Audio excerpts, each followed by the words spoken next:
India market invest মাইন্ডসেটে আপনাদের স্বাগত। যারা চ্যানেল নতুন এসেছেন তাদের বলবো প্লিজ চ্যানেলটাকে সাবস্ক্রাইব করবেন, একটা লাইক করবেন, বেল আইকনটা প্রেস করবেন, তার সাথে অল বাটনটা প্রেস করবেন, তাই নোটিফিকেশনটা কিন্তু সঙ্গে সঙ্গে আপনাদের কাছে গিয়ে পৌঁছাবে।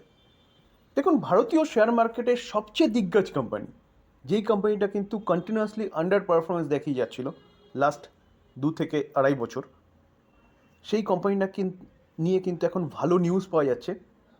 তো এক্সপেক্ট করা হচ্ছে যে এই কোম্পানিটা কিন্তু এখন থেকে ভালো পারফরমেন্স দেখাতে পারে। তো চলুন অ্যাট ফার্স্ট দেখে নিই আমি কোন কোম্পানি নিয়ে আলোচনা করছি এবং সেই কোম্পানির কী নিউজ পাওয়া যাচ্ছে, তারপরে সেটা নিয়ে আলোচনা করব এবং তারপরে কিন্তু কোম্পানির ফান্ডামেন্টাল নিয়েও আলোচনা করব। তো একটু ধৈর্য সহকারে দেখতে হবে, তাহলে কিন্তু ডিটেলসে জিনিসটা ভালো মতন বুঝতে পারবেন। চলুন দেখে নিই। আমরা কিন্তু এইচডিএফসি ব্যাঙ্ককে নিয়ে আলোচনা করতে চলেছি, যেটা হচ্ছে ভারতবর্ষের নাম্বার 1 ব্যাঙ্ক আর ওয়ার্ল্ডের সম্ভবত 5th largest bank as per market capitalisation. তো স্যার, এই ব্যাংকটা কিন্তু বলতে পারেন ভারতীয় মার্কেটের সেন্সেক্স বলুন বা নিফটি বলুন, দুটোর কিন্তু ওয়েটেজ সবচেয়ে বেশি হচ্ছে এইচডিএফসি ব্যাংকের। ব্যাংক নিফটিতে ওয়েটেজ সবচেয়ে বেশি হচ্ছে এইচডিএফসি ব্যাংকের, এবং তার পাশাপাশি দেখলে দেখা যাবে ব্যাংক ফাইন্যান্সিয়াল সার্ভিস যেটা রয়েছে তার কিন্তু সবচেয়ে ওয়েটেজ বেশি হচ্ছে এইচডিএফসি ব্যাংকের। তো এইচডিএফসি ব্যাংক যদি না চলে, তাহলে কিন্তু নিফটি বা সেন্সেক্স আপসাইড মুভমেন্ট দেখাবেই না বলবো না, মানে এইচডিএফসি ব্যাংকে চলতে হবে, তাহলে গিয়ে কিন্তু নিফটি এবং সেন্সেক্স আস্তে আস্তে ভালো আপসাইড মুভমেন্ট দেখাবে। এই ব্যাংকটা কিন্তু কন্টিনিউয়াসলি আন্ডার পারফরমেন্স দেখাচ্ছে। দেখুন, আজকে দেখলে দেখা যাবে কিন্তু আজকের দিনে এখনও পর্যন্ত ব্যাংকটা কতটা বেড়েছে, 2.82%, প্রায় 3%-এর কাছাকাছি কিন্তু কোম্পানিটা আজকে আপসাইড মুভমেন্ট দেখিয়েছে। তো দেখুন, 41 পয়েন্ট আপসাইড মুভমেন্ট দেখিয়েছে। তো কেন দেখিয়েছে? এই ব্যাংকটাকে নিয়ে কিন্তু একটা ভালো নিউজ পাওয়া যাচ্ছে। চলুন আমরা আগে নিউজটা কী পাওয়া যাচ্ছে সেটা দেখি। এইচডিএফসি ব্যাংকের রেজাল্ট কবে? দেখুন, এইচডিএফসি ব্যাংকের রেজাল্ট কিন্তু 20 এপ্রিল 2024। তো কোম্পানির অরিজিনাল রেজাল্টটা কিন্তু 20 এপ্রিল বেরোবে। তো 20 এপ্রিলের আগে কিন্তু এখন কিন্তু কোম্পানির রেজাল্টের টেলার পাওয়া যাচ্ছে। টেলার মিন্স ফুলফিল রেজাল্ট নয়, কোম্পানি কীরকম পারফরমেন্স করেছে সেই জিনিসটা পাওয়া যাচ্ছে। চলুন আমরা পারফরমেন্সটা কোম্পানির দেখে নিই, কীরকম পারফরমেন্স করেছে।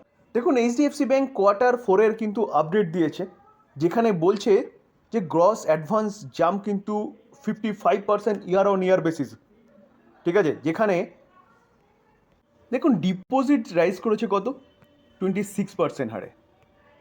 এই আর্টিকেল দেখলে দেখা যাবে যে Indian biggest private bank HDFC bank আজকের দিনই রিপোর্ট করেছে কত, 55.4% করে ইয়ার অন ইয়ার বেসিস কিন্তু গ্রোথ দেখা গেছে, যেটা কিন্তু বলছে কত, in gross advance to 25.08 lakh crore for the quarter in March 31, 2024। যেটা আগের কোয়ার্টারে কত ছিল, আগের বছরের এই কোয়ার্টারে দেখুন প্রিভিয়াস ফাইন্যান্সিয়াল ইয়ারে কত ছিল, 16.14 লাখ করোড়। 16.14 লাখ করোড় কিন্তু সেটা 25 লাখ করোড়, 25.08 লাখ করোড় হয়েছে। যেটা ডিসেম্বর কোয়ার্টারে ছিল কত, 24.69 লাখ করোড়, এবং সেই অনুযায়ী দেখলে দেখা যাবে 1.6% কিন্তু বেড়েছে। এটাও কিন্তু দেখা যাচ্ছে, দেখুন in it's March quarter update the private lender say domestic retail loan grow কত হয়েছে, 108.9%, যেটা কিন্তু 2023-এর 31শে মার্চের থেকে কিন্তু সেটা কত পার্সেন্ট, 108.9% কিন্তু বেড়েছে, এবং ডিসেম্বর কোয়ার্টারের ডেটা যদি দেখেন তাহলে 3.7% কিন্তু বেড়েছে। তাহলে রিটেল লোন গ্রোথ যেটা, সেটাও কিন্তু হচ্ছে ইয়ারলি তো অনেকটাই বেড়েছে, কোয়ার্টারলিও কিন্তু ভালোই বেড়েছে। দেখুন, তার পাশাপাশি দেখা যায় তাহলে commercial rural banking loan growth যেটা কতটা হয়েছে, দেখুন ইয়ার অন ইয়ার বেসিস 24.6% হয়েছে, এবং আমরা যদি কোয়ার্টার অ্যান্ড কোয়ার্টার বেসিস দেখি তাহলে 4.2% বেড়েছে। তাহলে যেটা দেখতে পাচ্ছি যে commercial and rural banking loan যেটা, সেটাও কিন্তু ইয়ার অন ইয়ার বেসিস এবং কোয়ার্টার অন কোয়ার্টার বেসিস কিন্তু ভালোই বেড়েছে। শুধু অনলি ফর দেখুন হোলসেল লোন এবং কি বলছে কর্পোরেট লোন, সেটা কিন্তু কি করেছে যে 31শে মার্চ 2023 অনুযায়ী কিন্তু 4.1% বেড়েছে, এবং 31শে ডিসেম্বর অর্থাৎ আগের কোয়ার্টারের অনুযায়ী কিন্তু 2.2% বেড়েছে। দেখুন, কোম্পানিটা কিন্তু রিটেল সেগমেন্টেই মেন বিজনেস করে এবং জোর দেয় বেশি, কারণ সেখানে কিন্তু এনপিএ হওয়ার চান্স কম থাকে, যার জন্যই কোম্পানিটা কিন্তু নাম্বার 1 ব্যাংকে পরিণত হয়েছে। তো কোম্পানিটা কিন্তু সব সময়ের জন্য রিটেল সেগমেন্টে বেশি জোর দেয়, কর্পোরেট সেগমেন্টে কিন্তু অতটা কোম্পানির লোনের ডিসবার্সমেন্ট নেই বললে ভুল হবে, যে কম আছে। তো স্বাভাবিকভাবে যেখানে কম আছে সেখানে কিন্তু ইয়ার অন ইয়ার বেসিস গ্রোথও কম আছে, এবং তার পাশাপাশি যদি দেখেন তাহলে দেখা যাবে কিন্তু ডিসেম্বর কোয়ার্টারের গ্রোথও কিন্তু কম আছে। দেখুন ব্যাঙ্ক ডিপোজিট যেটা, সেটাও কিন্তু কত 26% করে বেড়েছে। আগে ইয়ারে কত ছিল 18.83, সেটা কিন্তু এই ইয়ারে কত হয়েছে, এই ইয়ারে কিন্তু 23.80 হয়েছে 31 মার্চ 2024 ডেটা অনুযায়ী। যেটা পার্সেন্টেজ হিসাব যদি করেন তাহলে দেখা যাবে কিন্তু 26.4% বেড়েছে। তার ডিপোজিট গ্রোথও কিন্তু অনেকটাই দেখাচ্ছে ব্যাঙ্কটা। আর কোয়ার্টার অ্যান্ড কোয়ার্টার বেসিস কিন্তু 7.5% করে বেড়েছে। তাহলে ডিপোজিট গ্রোথ ইয়ারলি এবং কোয়ার্টারলি কিন্তু যথেষ্ট ভালো বেড়েছে। দেখুন রিটেল ডিপোজিট গ্রোথ যেটা, সেটাও কিন্তু ইয়ার অন ইয়ার বেসিস 27.8 এবং কোয়ার্টার বেসিস কিন্তু 6.9% বেড়েছে।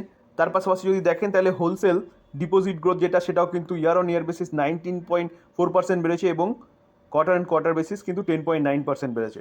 তো যতগুলো প্যারামিটার এই ব্যাংকটা প্রেজেন্ট করেছে, ততগুলো প্যারামিটার কিন্তু সবকটা কিন্তু ভালো বলছে এবং পজিটিভ বলছে। অর্থাৎ বলতে পারেন কোম্পানির আপাতত যা ডেটা দেখা যাচ্ছে সেই অনুযায়ী কোম্পানির রেজাল্ট কিন্তু 20 তারিখে যে রেজাল্ট ঘোষণা করতে চলেছে সেই রেজাল্ট কিন্তু যথেষ্ট ভালো হবে। দেখুন কাশা ডিপোজিট গ্রোথ যেটা, সেটাও কিন্তু কত পার্সেন্ট 8.7% বেড়েছে, যেটা 2023 ডেটা অনুযায়ী কিন্তু 8.36 ছিল 31 মার্চ 2024 ডেটা অনুযায়ী 9.09 লাখ। তো এটাও কিন্তু কাশা ডিপোজিট গ্রোথ যেটা, সেটাও কিন্তু বেড়েছে। তো স্যার আবারও বলবো, এটা কিন্তু রেজাল্ট নয়, এটা হচ্ছে কোম্পানির ডিপোজিট গ্রোথ, লোন বুক কীরকম হয়েছে, তো এই সবগুলো কিন্তু কোম্পানি প্রেজেন্ট করেছে মার্কেটের কাছে।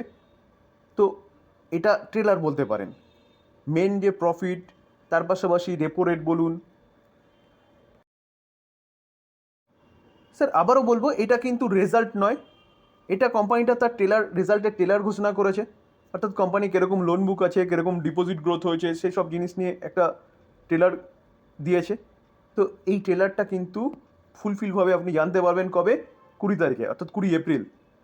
তো 20 এপ্রিল কিন্তু অরিজিনাল রেজাল্ট পাবো, কোম্পানির কতটা ইনকাম হয়েছে। আমরা এখানে শুধু ইনকামের ডেটাটা পেলাম, তারপরে খরচা, তারপরে প্রফিট, এনপিএ, প্রভিশন, এসব সব কিন্তু আমরা 20 তারিখে পাবো। তো আপাতত ট্রেলার যা দেখা যাচ্ছে, সেই ট্রেলার দেখলে দেখা যাচ্ছে কিন্তু ব্যাংকটা যথেষ্ট ভালো পারফরমেন্স করতে পারে কোয়ার্টার 4 রেজাল্টে। তো দেখুন কোম্পানিটা আন্ডার পারফরমেন্স রয়েছে, আজকের দিনে প্রায় 3%-এর কাছাকাছি কোম্পানিটা আপসাইড মুভমেন্ট দেখাচ্ছে এখনও পর্যন্ত। তো সেই জায়গায় দাঁড়িয়ে স্যার আমরা দেখি যদি 1 বছর রিটার্ন, তাহলে 1 বছর এখনও কিন্তু কোম্পানিটা 7.5-7%-এর ওপরে কিন্তু নিচে আছে।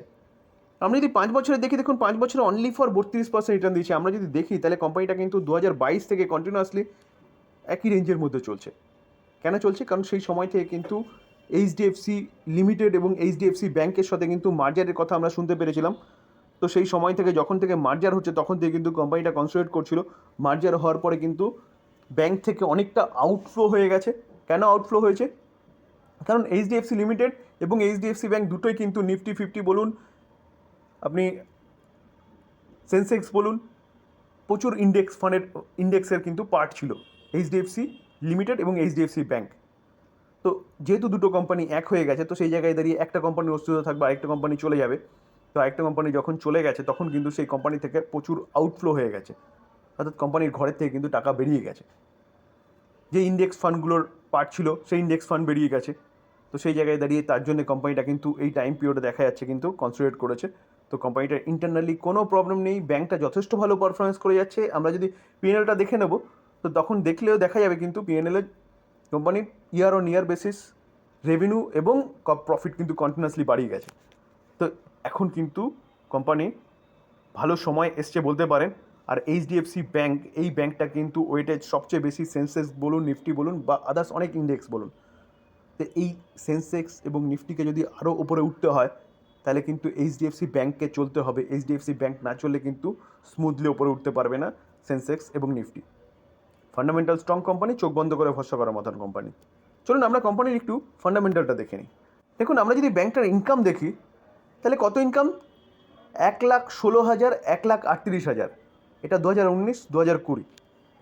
তারপরে যদি দেখি, দেখলে দেখা যাবে কত 1,46,000, 1,57,000, 1,57,000টা কত এসছে 1,92,000। তাহলে কোম্পানি কিন্তু কন্টিনিউয়াসলি তার যে ইনকাম সেটা কিন্তু বাড়িয়ে যাচ্ছে ইয়ার অন ইয়ার বেসিস। আমরা যদি কোম্পানিটার প্রফিট দেখি, দেখুন 5 বছর আগে কত 21,000 crore, তারপরে 26,000 crore, 26,000 টাকা তো 31,000 করোড়, 31,000টা হচ্ছে 36,000 করোড়, 36,000 করোড়টা কিন্তু 44,000 করোড়। তো কোম্পানি রেভিনিউ বাড়ার সঙ্গে সঙ্গে কোম্পানি কিন্তু প্রফিটও কন্টিনিউয়াসলি কিন্তু বাড়িয়ে গেছে। তো সেই জায়গায় দাঁড়িয়ে কোম্পানির প্রফিটে কোনো রকম কোনো ফল হয়েছে বা কোম্পানি খারাপ পারফরমেন্স করছে এরকম ব্যাপার নয়। কোম্পানি পড়ার পিছনে যে কারণটা আমি বললাম সেটাই কিন্তু প্রধান কারণ ছিল, কোম্পানির কাছ থেকে প্রচুর আউটফ্লো হয়ে গেছে মার্জ হয়ে যাওয়ার পরে। আমি যদি শেয়ার হোল্ডিং প্যাটার্ন দেখি তাহলে ডিসেম্বর 2023 প্রোমোটার কী আছে দেখুন, প্রোমোটার জিরো, অর্থাৎ প্রোমোটার বলে এখানে কিন্তু কেউ নেই, well manage company, promoter zero. তো আপনি বলতে পারেন স্যার প্রোমোটার নেই কেউ এখানে, তো কোম্পানি কতটা ভালো হবে। দেখুন এফআইএস দেখুন, ডিআইএস দেখুন, তার সাথে সাথে কিন্তু আমরা এটাও দেখতে বলি, তাই এফআইএস ডিআইএস অ্যাপ্রক্সিমেট বলতে পারেন কিন্তু 83% উপরে স্টেক হোল্ড করছে, যেখানে এফআইএস 52.3 এবং ডিআইএস কিন্তু 30.8% স্টেক হোল্ড করছে। আর পাবলিক কতটা স্টেক হোল্ড করছে দেখুন, পাবলিক অলমোস্ট 17% স্টেক হোল্ড করছে। চলুন আমরা ইনস্টিটিউশনাল ইনভেস্টর দেখে নিই কে কে আছে। দেখুন ইনস্টিটিউশনাল ইনভেস্টর দেখলে দেখা যাবে কিন্তু মিউচুয়াল ফান্ড 19.45% স্টেক হোল্ড করছে, 546টা মিউচুয়াল ফান্ড রয়েছে, যেখানে কিন্তু এসবিআই একাই 5.5%-এর ওপরে, এইচডিএফসি 2%-এর ওপরে 2.17%, ইউটিআই 1.93%, আইসিআইসিআই 1.71%, এবং তার পাশাপাশি যদি দেখি নিপন ইন্ডিয়া 1.36% স্টেক হোল্ড করছে। কেন স্টেক হোল্ড করছে এতটা মিউচুয়াল ফান্ড? দেখুন ফরেন পোর্টফোলিও ইনভেস্টার দেখলে দেখা যাবে 49.19%, যেখানে 2590টা ফরেন পোর্টফোলিও ইনভেস্টার রয়েছে। তো তার পাশাপাশি যদি দেখি তাহলে গভর্নমেন্ট অফ সিঙ্গাপুরও রয়েছে কত, 2.32%। আমরা যদি ইন্স্যুরেন্স কোম্পানি দেখি, দেখুন ইন্স্যুরেন্স কোম্পানি দেখলে দেখা যাবে কিন্তু 9.07% স্টেক হোল্ড করছে, 222টা ইন্স্যুরেন্স কোম্পানি রয়েছে, এলআইসি একাই কিন্তু হোল্ড করছে কত, 5.19%। এবং তার পাশাপাশি যদি দেখি তাহলে NSP trust, HDFC pension management company 1.53% stake hold করছে। তাহলে এতটা ফরেন পোর্টফোলিও ইনভেস্টার, এতটা মিউচুয়াল ফান্ড, এতটা ইন্স্যুরেন্স কোম্পানি, এতটা এলআইসি কেন স্টেকটাকে হোল্ড করছে এইচডিএফসি ব্যাংকের? দেখুন আরেকটা জিনিস মাথায় রাখবেন স্যার, নাম্বার ওয়ান ব্যাংক কিন্তু এমনি এমনি হয়নি, নাম্বার ওয়ানের মতন কাজ করেছে বলেই নাম্বার ওয়ান হয়েছে, এবং এখনও কিন্তু কাজ করে চলেছে, আমরা যেটা কিন্তু কোম্পানির রেভিনিউ এবং কোম্পানির প্রফিটে দেখলাম। তো ভালো সময় কিন্তু চলে এসছে স্যার, আন্ডার ভ্যালু কোম্পানি, চোখ বন্ধ করে ভরসা করার মতন কোম্পানি, সেই কোম্পানিতে আপনি কিন্তু ইনভেস্টমেন্ট করলে সেফলি ইনভেস্টমেন্ট হবে। আমরা যদি কোম্পানিটার ম্যাক্সিমাম চার্ট প্যাটার্ন দেখি, দেখুন ম্যাক্সিমাম চার্ট প্যাটার্ন দেখলে দেখা যাবে কোম্পানিটা কিন্তু 27,531% রিটার্ন দিয়েছে। আগে কিন্তু কোম্পানিটা খুব ভালো পারফরমেন্স করেছে। তো এখন কনসেন্ট্রেট করছে মানে এই নয় যে কোম্পানি খারাপ হয়ে গেছে, কোম্পানির বিজনেস খারাপ হয়ে গেছে, এখন কনসেন্ট্রেট মানে এই আপনাকে বুঝতে হবে স্যার যে কোম্পানিটা সুযোগ দিচ্ছে। তার পাশাপাশি আরেকটা জিনিস মাথায় রাখতে পারেন যে ফেড রেট কাট করতে চলেছে, তো ফেড রেট কাট করলে আরবিআইকে রেট কাট করতে হবে, এবং আরবিআইকে রেট কাট করলে কিন্তু লোন সস্তা হবে, আর লোন সস্তা হওয়া মানে কিন্তু এই কোম্পানিগুলোর অর্থাৎ এই ব্যাঙ্কগুলোর সবচেয়ে বেশি ভালো বিজনেস হবে, কারণ সস্তায় কিন্তু মানুষ লোন পাবে, তো নিজের বাড়ি গাড়ির স্বপ্ন পূরণ করবে। তো সেই জায়গায় দাঁড়িয়ে কিন্তু এই ব্যাংকটা আপনি রাডারে রাখতে পারেন লং টার্ম ইনভেস্টমেন্টের জন্য, প্লাস যারা পজিশনাল ট্রেডিং করতে হয় তাদের জন্যও বলবো, কারণ কোম্পানিটা কিন্তু এই কোয়ার্টারে যা টেলার দেখিয়েছে সেই টেলার অনুযায়ী কিন্তু যথেষ্ট ভালো রেজাল্ট করতে পারে। স্যার এটাকে বাই রেকমেন্ডেশন নেবেন না, কারণ আমি স্টাডি পারপাস আপনাদের সাথে আলোচনা করলাম, ভালো একটা নিউজ পাওয়া যাচ্ছে সেটা তুলে ধরলাম।